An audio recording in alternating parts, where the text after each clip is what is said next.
अब बड़े मिलकर के जब से मैया दे दो बधाई, लाला जन्म सुने आए, यशोदा मैया दे दो बधाई।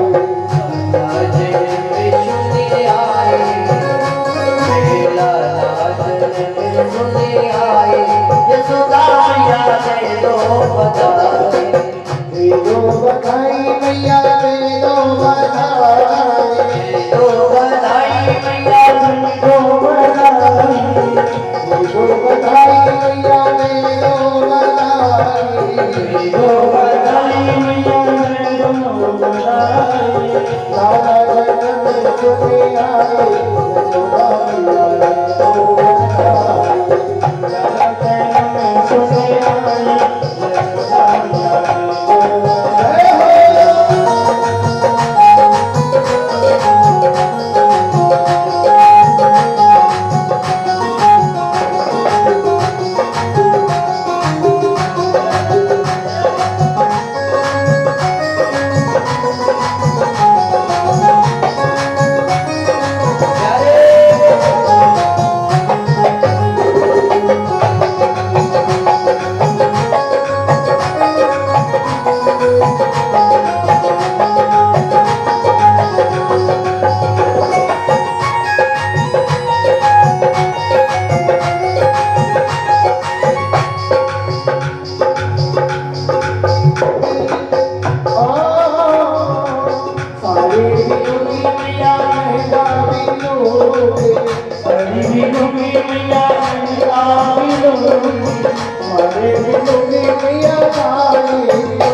सहाय ओ तुम दे दो सहाय यशोदा मैया दे दो सहाय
नंद बाबा से कह क्यों महाराज हमको पहचाना? हम बोलते भैया भैया को नहीं पहचाना तो बताओ वो शादी में रुकेगा? उसको पुराने लगेगा कि हम उनके यहाँ पे शादी में आए हैं, हमको जानते नहीं है तो हम क्या करेंगे रुक के? इसलिए यशोदा मैया ने सोचा कहीं मैंने मना कर दिया कि मेरे तुझे नहीं पहचाना इसको बुरा ना लग जाए, तो यशोदा मैया ने बोल दिया हाँ बहन तो मैंने पहचान लिया।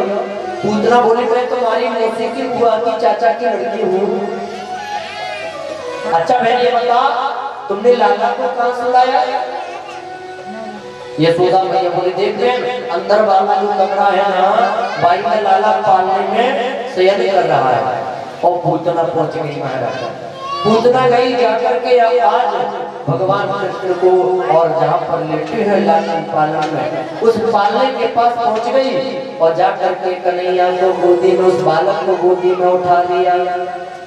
और जैसे बालक को गोदी में उठाया, कंसीना पैदा पूरा पूतना बालक हाथनी, बालक को धीरे से गोदी में उठाया और गोदी में उठा करके सोचने लगी, दारी की अभी 2 मिनट में है तुझे जहर खिलाऊंगी, है तेरा पता ही नहीं चलेगा, कब मर जाएगा। लेकिन पूतना को पता नहीं है ये तो मायापति है। पूतना ने जल्दी जल्दी जैसे भगवान को अपने गोदी में उठाया और भगवान ने पूतना को देखा तो अपनी आंखों को बंद कर लिया। परीक्षित ने पूछा तो पूतना को देख करके भगवान ने अपनी आंखें क्यों बंद की? सुखदेव जी कहते हैं एक संत ने लिखा है कि भगवान ने अपनी आंखों को इसलिए बंद किया कि कन्हैया की आंखों में सूर्य चंद्रमा विराजमान है। और पूतना आई तो सूर्य चंद्रमा ने सोचा कि देखो दुनिया तो लाड लड़ाने आएगी, प्रेम करने आएगी, और इस दुराचारी को देखो हमारे प्रभु को मारने के टाइम चली आई, तो अपनी आंखों को बंद कर लिया। एक संत कहते हैं नहीं नहीं, शायद भगवान ने अपनी आंखों को इसलिए बंद कर लिया कि भगवान अपनी आंखों को बंद के सोचते हैं कि जब मैं राम जन्म में आया तब भी मुझे राक्षसी को मारना पड़ा सबसे पहले ताड़का, अब कृष्ण जन्म में आया तो सबसे पहले फिर राक्षसी आ गया। हमारा तो भागी राक्षसी से पहले दिन को है, हमारी कुंडली में तो राक्षसी सबसे पहले है।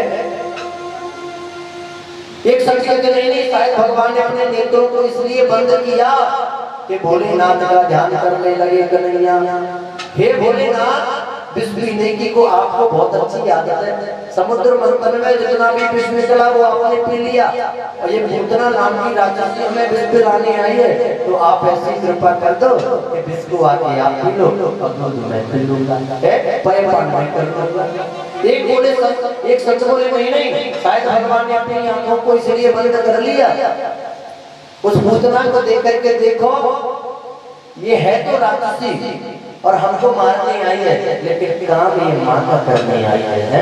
कंपा दयालु शरणम प्रेमा, कार्य के लिए माता करने आई है, तो मैं इसको कौन सी गति प्रदान करूं? अनेक संतों ने अनेक विचार अपने अपने भाव प्रकट किए। एक संत कहते हैं शायद भगवान ने अपने नेत्रों को इसलिए बंद किया, इस पूतना ने जितने भी बालकों को मारा उन सबकी शांति के लिए भगवान नेत्र बंद करके ध्यान करते थे, चिंता मत करो, तुम्हें मारने वाली पूतना का मैं अभी उद्धार किए देता हूँ। अब पूतना ने कन्हैया को बालक को उठाया और उठा करके स्तनपान कराने लगे। पूतना सोचती है भी 2-5 मिनट में मैं मर जाएगा। स्तनपान कराते कराते दूध पिलाते पिलाते महाराज 1 नहीं 2 नहीं 5 मिनट से भी ऊपर हो गए, और 5 मिनट ऊपर हो गए तो पूतना देख के शायद मर गया होगा।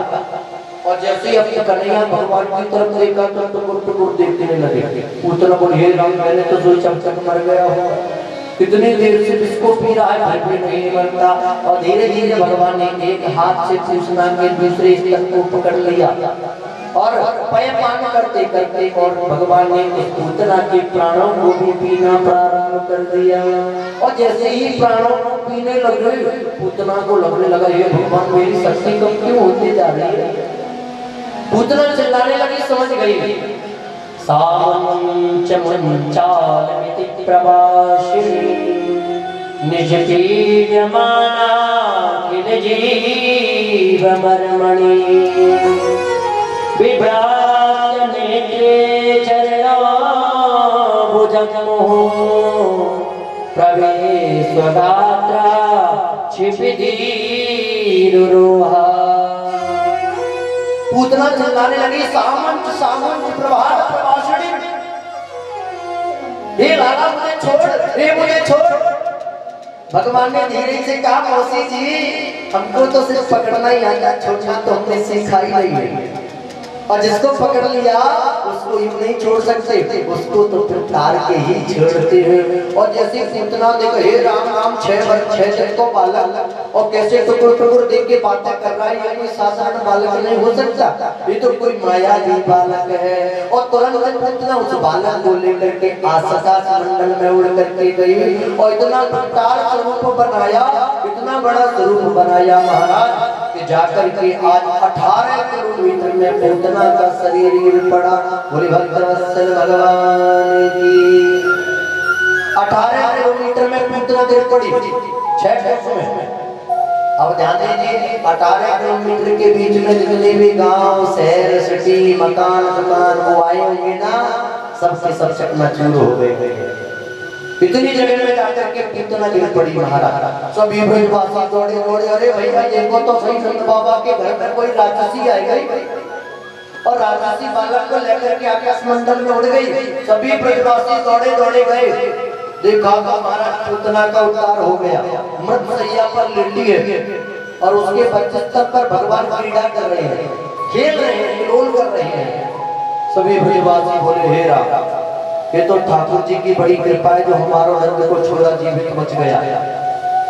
मैया दौड़ करके गई, यशोदा मैया ने मसेनी लगा करके ब्रजवासी पूतना के ऊपर गए और उसके बच्चेस्तर से बालक को लेके आए। सभी ब्रजवासी बोले, हे भगवान, इतनी बड़ी राक्षसी का दाह संस्कार कैसे होगा, कैसे इसका संस्कार करेंगे? तो सभी ब्रजवासी ने पूतना के हाथ पैर इत्यादि अलग अलग काट पीट करके अलग रख दिए। एक संत कहते हैं कि जब पूतना गिरी तो पाए गिरे पाँव में, मूड़ गिरी मुरसान में, हाथ गिरे हाथ रस में, लेकिन एक कुछ ज्यादा हो जाती है कि कान गिरे कानपुर में, ये तो कुछ ज्यादा हो गई ना। तो 18 किलोमीटर की तो भागवत के बीच में आया है कि 6 कोस में पूतना गिरी और उसके बीच में जितने भी बड़े बच्चे थे सब उठ करके महाराज एकदम छठ हो गए। सभी ब्रजवासी दौड़ दौड़ करके वो जा के पूतना के शरीर के आगे आगे भाग कर ली और चिता बना करके आज उस पूतना के शरीर में जैसे ही देह में अग्नि लगाई, अग्नि लगाते ही वह संपूर्ण ब्रजमंडल में उस पूतना का शरीर धूम धूम करके जलने लगा।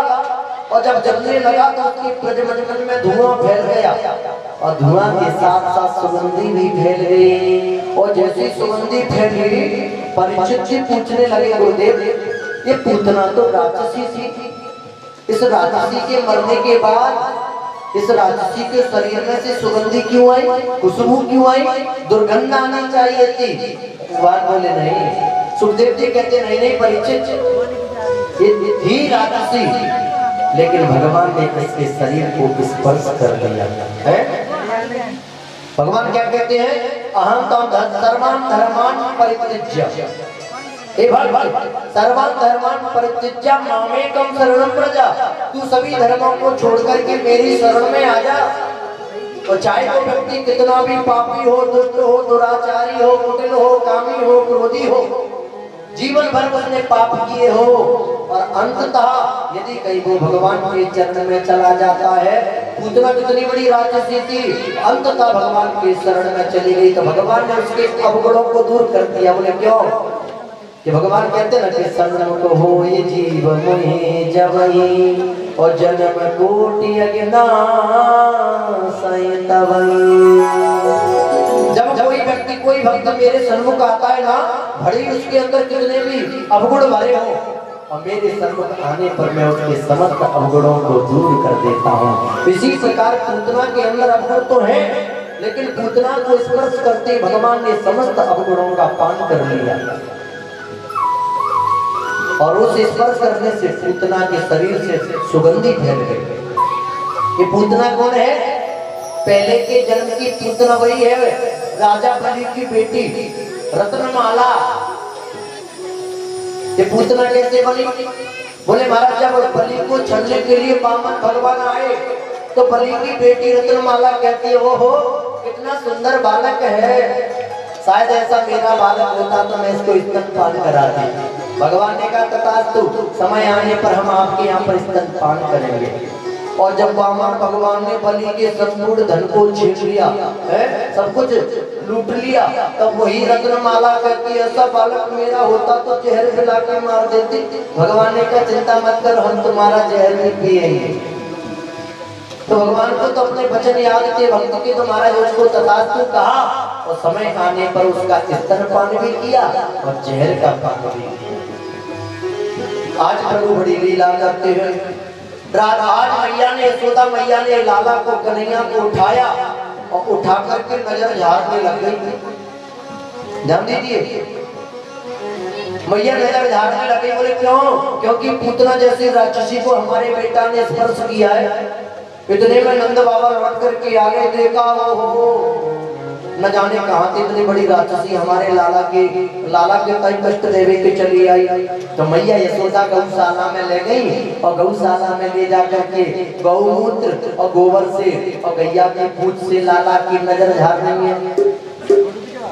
कैसे नजर झाड़ रही है कि इंद्रियाणी ऋषि के साथ प्राणन नारायणो वतो श्वेत दीप तप चित्तम मनोयोगेश्वरो वतो। श्वेत दीप तप चित्तम मनोयोगेश्वरो वतो।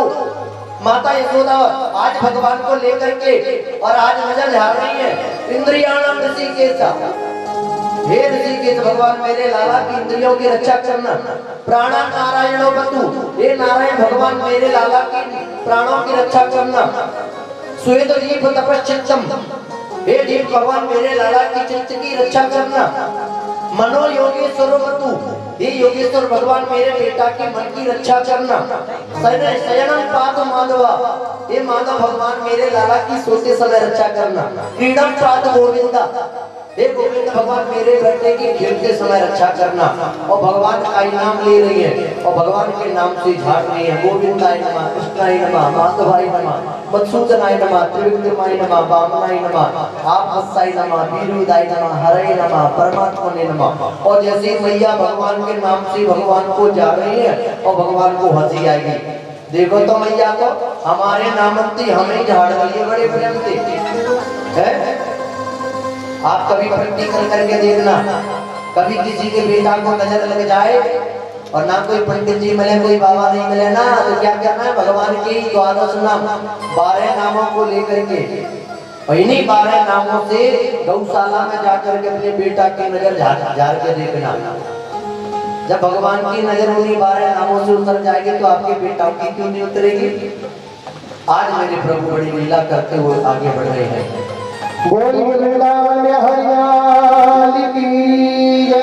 इतने में महाराज भोले बाबा को आज ज्ञात हुआ, भोले बाबा को ज्ञात हो गया कि आज उस ब्रजमंडल में हमारे प्रभु अवतरित हो चुके हैं। और जैसे भोले बाबा को पता चला तो तुरंत अपना त्रिशूल उठाया और त्रिशूल उठा करके सीधे के सीधे चल पड़े नंद बाबा के महल के आगे और आकर के मैया के महलों के आगे आवाज लगाई, रात निरंजन। माता यशोदा बाहर आई, क्या बात है बाबा, और थोड़ा सा आटा दाल चावल लेकर के लो बाबा। भोलेनाथ ने कहा हमें दाल चावल नहीं चाहिए। तो महाराज कालोगे कि बाबा कहते अरे माता जी हमें आपके बेटा के दर्शन करा दो। यशोदा मैया बोली बाबा माफ करियो, मैं अपने बेटा के दर्शन नहीं करा सकूं। बोले क्यों? अरे बाबा तेरे गले में बड़े बड़े सांप लटके, बिच्छू लटके, मेरा बेटा कहीं देख लेगा तो डर जाएगा। बोले बाबा बोले अरे मैया मेरे गले में तो एक फन को सांप है, लेकिन तेरो लाला तो 1000 फन वाले सांपों पे सूबे बारो है बाबू काय को डर लगेगा। मैया यशोदा बोली मुझे लगता है बाबा आज तेने भांग ज्यादा पी ली है। बाबा ने कुछ भी हो जाए, भोजन कर ले, दान ले ले, दूध ले ले, दही ले ले, जो तुझे लेना ले जा, लेकिन अपने बेटा के दर्शन नहीं करा सकूं मैं। इधर भोले बाबा कहते हैं माता जी कुछ भी हो जाए हम ना आपसे अन्न लेंगे ना धन लेंगे, हम आज दर्शन करके जाएंगे और जब तक तुम दर्शन नहीं कराओगी तो हम तुम्हारे दरवाजे पर और आज समाधि लगा करके बैठ जाएंगे। मैया यशोदा बोली बाबा ध्यान देना, मेरे महल में एक दरवाजा ना है, मेरे महल में इतने दरवाजे हैं, तू या दरवाजे पे बैठोगे, मैं दूसरा दरवाजा खोल लूंगी। बोले बाबा, बोले तुम दरवाजे पे खोलोगी तो हम पाऊ पे पहुंच जाएंगे। बाबा बोले देख भैया कोई बात नहीं, अभी तेने साधु हट देखी ना। माता यशोदा बोली बाबा अभी तेने त्रिया हट भी ना देखी, इसलिए मैं प्यारी प्यारी बातों में समझाऊं कि लाला के दर्शन मैं करा सकूं, लौट जाओ। अब बाबा आग्रह करने लगे। बोले बाबा कहने लगे मैया आज मुझे दर्शन कराओ, मैं दर्शन करके ही जाऊंगा। बोले श्याम शंकर भगवान की। भोला बंडारी आया मोहन तेरी गली में।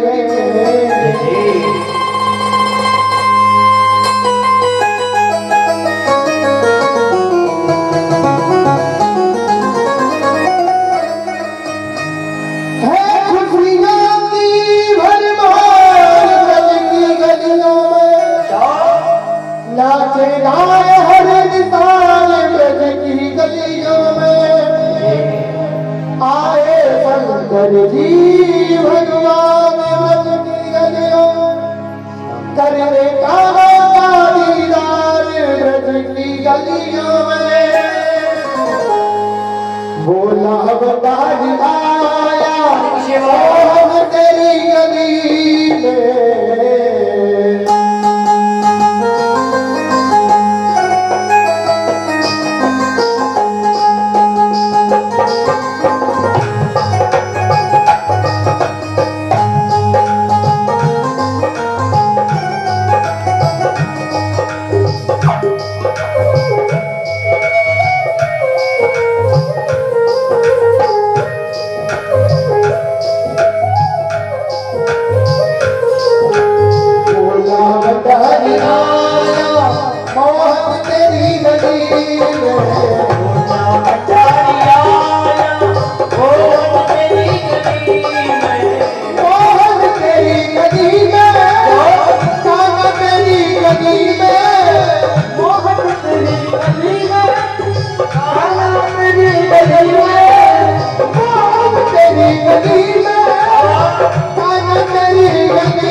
भोले बाबा ने खूब आग्रह नाने करावे।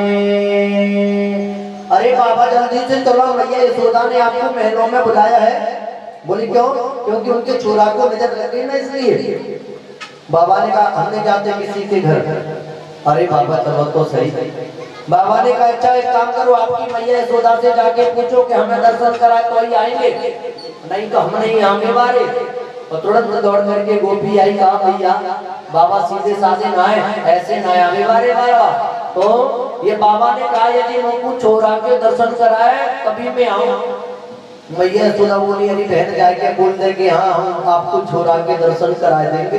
तो आज गोपी ने लौट के फिर कहा कि बाबा आपको मैया यशोदा ने बुलाया है, और मैया ने ये भी कहा कि आप चलो बेटा के दर्शन कर लियो। और जैसे ही बाबा आए, भोलेनाथ ने आकर के कन्हैया, आज भगवान बहुत जोर जोर से रो रहे हैं, और जाकर के बालक को जब अपने हाथों में लिया तो रोता हुआ बालक को खिलखिला करके हंसने लगा। और जैसे ही हंसने लगा तो मैया यशोदा ने कहा बाबा तो बड़ा जादूगर है, एक ही मिनट में नजर झाड़ दे। और तुरंत ने कहा बाबा बुलाओ हमारे बेटा को वापस कर दो। और जैसे भोलेनाथ ने मैया यशोदा के हाथ में बच्चा को, उस बालक को दिया, फिर बाबा आज भगवान ने फिर रोना प्रारंभ कर दिया, और भोले बाबा के हाथ में दिया तो हंसना प्रारंभ कर दिया, और मैया यशोदा ले तो फिर रोने लग जाए। मैया यशोदा ने कहा बाबा ऐसी नजर झाड़ दे कि आज के बाद आपको रोना ही बंद है जाए। भोलेनाथ ने कहा मैया नजर तो एकदम ऐसी झाड़ेंगे बिल्कुल पेटेंट, लेकिन एक काम हमारा करना पड़ेगा। मैया बोले कौन सा काम करना है? आज भोले बाबा कहते हैं मैया ये बताओ तुम अपनी आंगन में अपने बालक को कहाँ स्नान कराओ, और जहाँ तुम अपने बालक को स्नान कराती हो ना अपने नंद भवन में, और जहाँ पर आपको बेटा स्नान करे बस बाई जगह पे मेरा एक छोटा सा मंदिर बनवा दो, बस और कुछ नहीं चाहिए। मैया यशोदा ने बोला ये कौन सी बड़ी बात है बाबा, बिल्कुल चिंता मत करो। और मैया यशोदा ने कहा बाबा रे योगी नंद भवन में ब्रज में बासों कीजे, और जब जब मेरे लाल को नजर लगे तुम तब तब दर्शन दीजिए। जब जब मेरे बेटा को नजर लग जाए तब नजर झाड़ दियो। भोले बाबा ने कहा जैसी आपकी इच्छा। और तभी से मेरे भोले बाबा का नाम एक और पड़ गया, नंद बाबा के महलों में प्रतिष्ठा हुई तो भोले बाबा के कौन नाम क्या पड़ गया? नंदेश्वर। बोले नंदेश्वर महादेव की जय। अब भगवान ने भोलेनाथ ने दर्शन किए और पुनः लौट करके अपने कैलाश पर्वत की ओर चले गए। इतने में कंस ने एक और राक्षस भेज दिया जिसका नाम है तृणावर्त। तृणावर्त किसे कहते हैं आप जानते हो? तृणावर्त को कौन कौन जानता है? तृणावर्त कहते हैं जो गर्मियों में घूमता हुआ आता है ना हवा में, जिसको कहते हैं यहाँ पर हम लोग बबूला। बबूला जिसको बोलते हैं ना, वही तृणावर्त भगवान को लेने को आ गया और जाकर के उस राक्षस ने भगवान को उठाया और उठा करके आकाश मंडल में ले गया। और जैसे ही मारने को हुआ तो भगवान ने अपना वजन बढ़ाया, इतना वजन बढ़ाया, इतना वजन बढ़ाया, वो तृणावर्त नाम का राक्षस सोचने लगा मैं किसी बालक को लेके आया हूँ या किसी बहुत बड़े विशाल पत्थर को है, किसी पहाड़ को लेकर के तो नहीं आ गया। और जैसे ही महाराज ने कहा तो भगवान उसकी तरफ देखने लगे और एक मुष्टिक में उस तृणावर्त नाम के राक्षस का उद्धार कर दिया। और आज पुनः मैया ने अपने बेटा की नजर झाड़ी। एक और राक्षस आजा सकटासुर नाम का, सकटासुर नाम के राक्षस का भी भगवान ने उद्धार किया। और इसके बाद में आज भगवान की उम्र 1 वर्ष की होने को जा रही है। 1 साल के हो गए कन्हैया, 1 साल के हो गए भगवान, लेकिन यही पता नहीं है कि बालकों का नामकरण करना है कि नहीं है। 1 वर्ष के बेटा हो गए, नाम अभी रखा ही नहीं है। इतने में वसुदेव जी के यहाँ पर गर्गाचार्य मुनि पहुंचे। वसुदेव जी ने गर्गाचार्य जी से कहा कि प्रभु आप जाकर के गोकुल में और हमारे बेटा को नामकरण तो कर दो। गर्गाचार्य जी मुनि बोले जैसी आपकी इच्छा। और गर्गाचार्य जी आए और आकर के नंद बाबा के महलों के सामने विचरण करने लगे। जैसे नंद बाबा के महलों के आगे से निकले, नंद बाबा ने पूछ डाला महाराज जी प्रणाम। गर्गाचार्य जी बोले जय राधे राधे, बोलिए क्या बात है? बोले महाराज कैसे आना हुआ? तो गर्गाचार्य जी कहने लगे भैया यदु नाम महाचार्य क्या तच्चाव विशरेवतः सुतम मया कृतम ते मन्यते देवकी सुतम। गर्गाचार्य ने कहा देखो भैया हमारा तो काम ही पंडिताई करने को है, किसी को विवाह, किसी की रामायण, किसी का नामकरण, किसी का मुंडन, कुछ न कुछ करते ही रहते हैं। और जैसे नामकरण को नाम लिया, नंद बाबा बोले अरे बाबा आपने बिल्कुल ठीक याद दिलाई दी। बोले कौन सी याद? कि हमारे बेटा 1 वर्ष के है गए, 1 साल के है गए, अभी नाम नहीं रखा इनका, नामकरण नहीं हुआ। आप भले अच्छे आए, हमारे बेटे को नामकरण तो कर दो। गर्गाचार्य मुनि बोले देखो महाराज नामकरण तो कर देंगे लेकिन गुप्त रूप से करना होगा। बोले महाराज जैसी आपकी इच्छा। नामकरण करने को आज बोले बाबा आज गर्गाचार्य जी ने कहा कि चलो गौशाला में चल करके नामकरण करते हैं। गौशाला में नामकरण करने को नंद बाबा ने जाकर के रोहिणी मैया यशोदा मैया से कहा देखो हमारे घर पर बहुत अच्छे विद्वान आए हैं हमारे बालकों का नाम रखने के लिए, इसलिए तुम जल्दी से जल्दी अपने अपने बालकन को लेके गौशाला में आ जाओ और लीपा पोती करके हमारा चौक लगा करके तैयार कर दिया। रोहिणी मैया यशोदा मैया दोनों आपस में बातें कर रही है। चौरी बहन जो बाबा आए हैं ना अपने बच्चों का नामकरण करने विद्वान है कि खड़िया पलटन बाबा है पक्के ज्योतिषी हैं कि नहीं। यशोदा मैया बोले बहन मुकू का पतो के बाबा विद्वान है ज्योतिषी है कि वैसे ही खड़िया पलटन। रोहिणी मैया बोली कि एक काम करें बाबा की परीक्षा लेकर देखें कि बाबा पक्को ज्योतिषी है विद्वान है कि नहीं। यशोदा मैया बोली परीक्षा कैसे ली जाए तो एक काम करें। रोहिणी मैया ने कहा देख जो मेरा बेटा बाबा तुम ले चलो और तुम्हारे बेटा को मैं ले चलूंगी।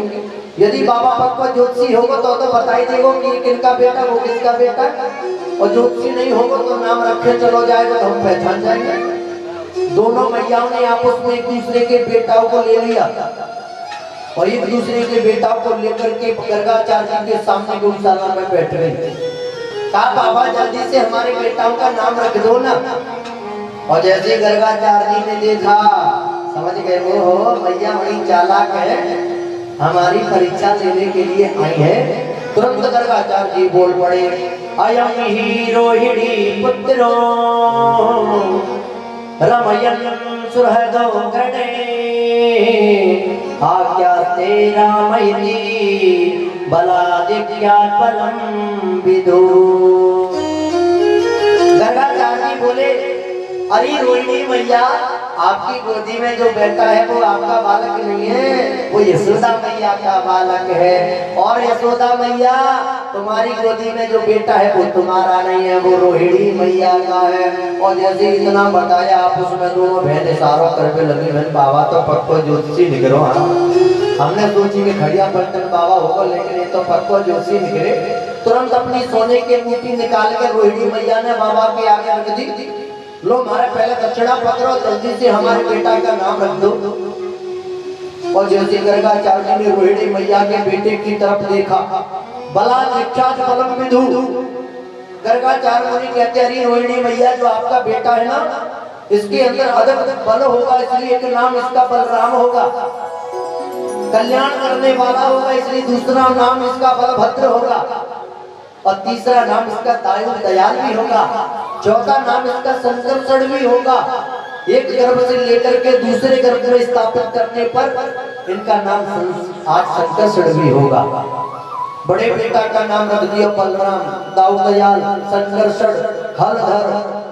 और छोटे बेटा का नाम रखने को जैसे यशोदा मैया ने कहा महाराज जी आपका नाम और रख दो। और जैसे ही आज गर्गाचार्य ने छोटे बेटे को नाम करने को देखा तो समझ गए भैया ये तो साक्षात परमात्मा है।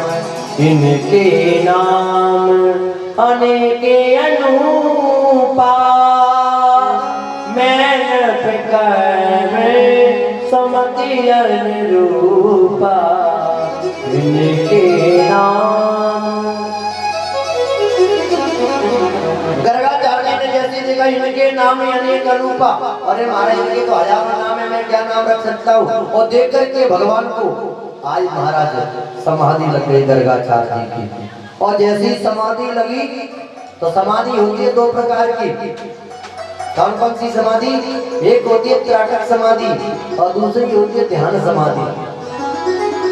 ध्यान समाधि उसे कहते हैं जिनमें आंखें बंद करके और सुखासन में बैठ करके जो भगवान का नाम ले और धीरे धीरे होठ मटकते रहे उसको कहते हैं ध्यान समाधि। और दूसरी होती है त्राटक समाधि जिसमें आंखें भी खुली हो मुख भी खुला हो और सांस बंद हो जाए उसको कहते हैं त्राटक समाधि। गर्गाचार्य मुनि की लग गई त्राटक समाधि। अब मैया यशोदा को क्या पता, रोहिणी मैया को क्या पता कि मुनि की त्राटक समाधि लग गई। 1 मिनट 2 मिनट 10 मिनट हो गई, आधा घंटा हो गया, बाबा की तो आंखें की आंखें खुली रह गई, मोहरा भी खुला रह गए और सांस भी बंद रह गई। यशोदा मैया आपस में बतराने लगी, रोहिणी मैया से के बहन जाके के देख, शायद लगे मुंह तो लगे कि बाबा तो पधार गए। रोहिणी मैया बोली, हे राम राम बाबा, यदि तुमको पधार मांगता तो हमारे घर में आएंगे, काकू कलंक लगवा भी आए है, कहीं दूसरी जगह जाकर के पधार जाते। 1 घंटा हो गया महाराज त्राटक समाधि को।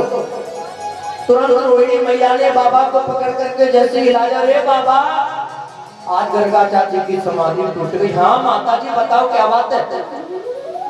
अरे बाबा आप जिंदे तो है क्या? अरे भैया आप क्या सोच रहे हो? महाराज जी हमने सोचा कि आप तो पधार गए, ठीक है बाबा देर मत करो, जल्दी से जल्दी जितनी दक्षिणा लेनी हो तो ले लो, लेकिन हमारे बेटा का नामकरण कर दो। बड़े बेटा का तो नाम रख दिया, छोटे बेटा को तो रख दो। और जैसे गर्गाचार्य ने छोटे बेटा की तरफ देखा तो गर्गाचार्य समझ गए ये तो साक्षात परमात्मा है, जिसके लिए हमने हवन कुंड के अंदर न जाने कितनी तिली चावल है, कितनी माला जपली, तब भी उस परमात्मा के दर्शन नहीं कर पाए। और वो परमात्मा आज साक्षात माँ यशोदा की गोद में बैठा है। अब तो मैं यशोदा मैया को बता ही देता हूँ कि आपकी गोद में जो बेटा है ना, वो कोई साधारण बेटा नहीं है, ये तो साक्षात भगवान है, साक्षात नारायण है। और आज गर्गाचार्य जी बोल पड़े, और ये मैया यशोदा जो आपकी गोद में जो छोटा बेटा है ना, ये तो साक्षात गर्गाचार्य जी क्या बताना चाह रहे हैं, ये तो साक्षात ब्रह्म परमात्मा है। जैसे गर्गाचार्य जी ने बोला मैया ये तो साक्षात, इतने में भगवान ने इशारा कर दिया, बाबा भगवान मत बता देना, और ये जो माखन मसूरी खाने आए ना वो बिल्कुल नहीं मिलेगा। और तुमने कहीं भगवान बता दिया तो मैया लेकर अलमारी में रख देगी। एक अगरबत्ती सवेरे एक शाम को, 2 इलायची दाने सुबह 2 शाम को, और जो माखन मसूरी खाने को आए ना वो लीला पूरी यहीं पर खत्म हो जाएगी।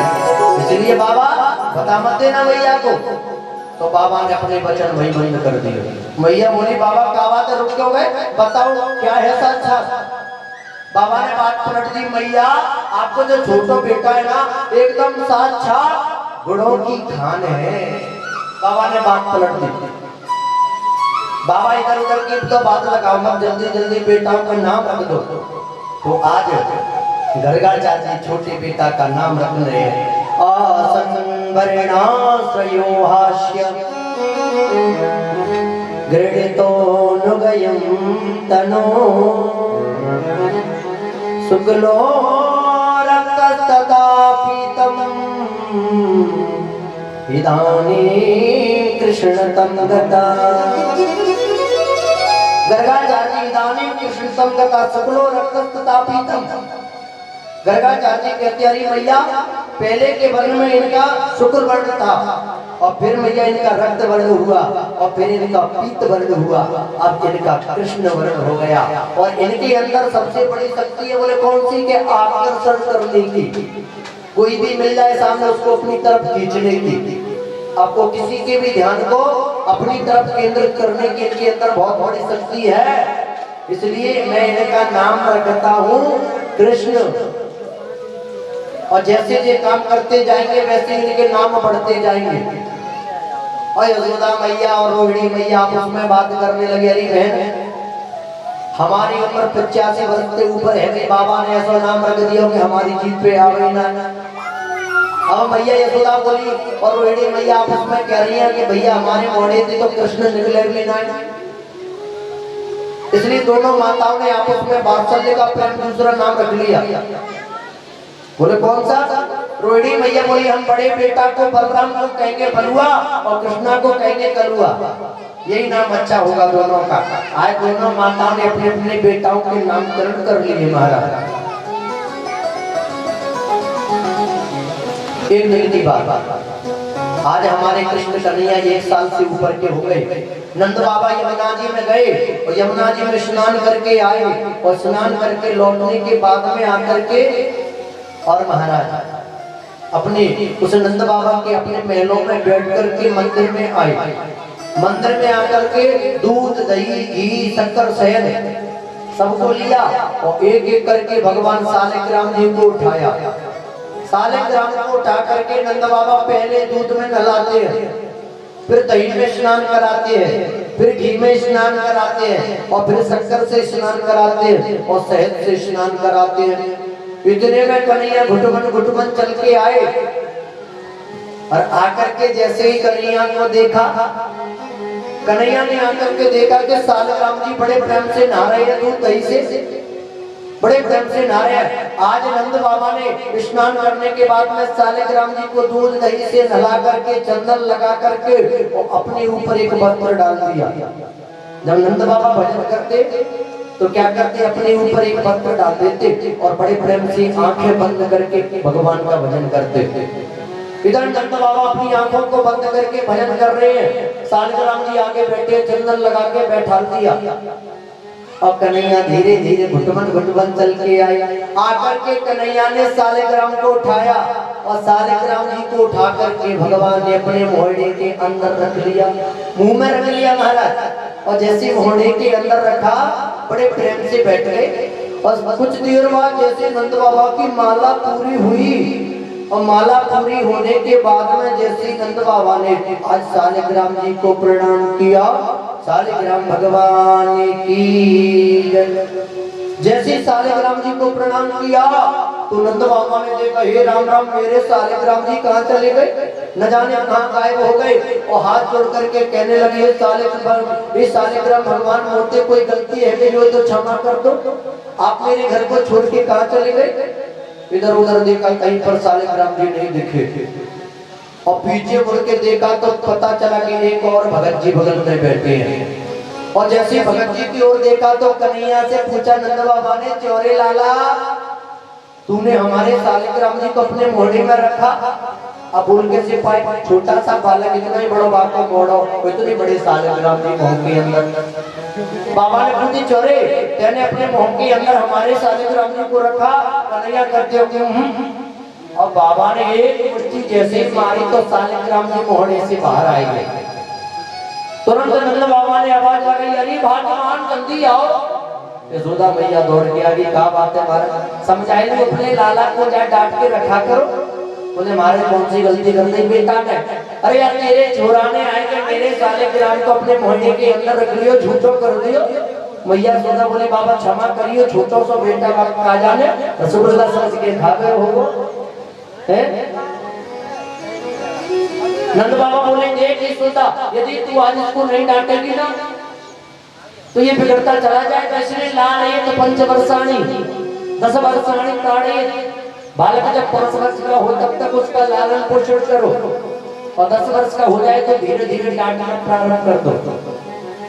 यदि 16 वर्षेषु, वही बालक 16 वर्ष का हो जाए, कहीं बालक वही 16 वर्ष का हो जाए, पिता के जूते में बेटे का पैर आने लगे, उसी दिन से सामित्र कदाचना, उसी दिन से अपने बेटे को मित्र की भांति व्यवहार करो। नहीं तो आने वाले समय में कहोगे, पंडित जी, हमारा बेटा हमारी बातें नहीं मानता, हमारा बेटा हमारी बातें नहीं मानता। तो हर पिता को चाहिए कि जिम्मेदारी की जो चाबी है अपने बराबरी के बेटे के होने पर उसको सौंप देनी चाहिए। और सासू माँ को क्या चाहिए कि बधू लड़कनी पर घर आई, राघव नयन पलक के नाई। जब बेटा का विवाह हो जाए और बेटा का विवाह होने के बाद बहू घर में आ जाए तो सासू माँ को चाहिए कि बधू लड़कनी पर घर आई।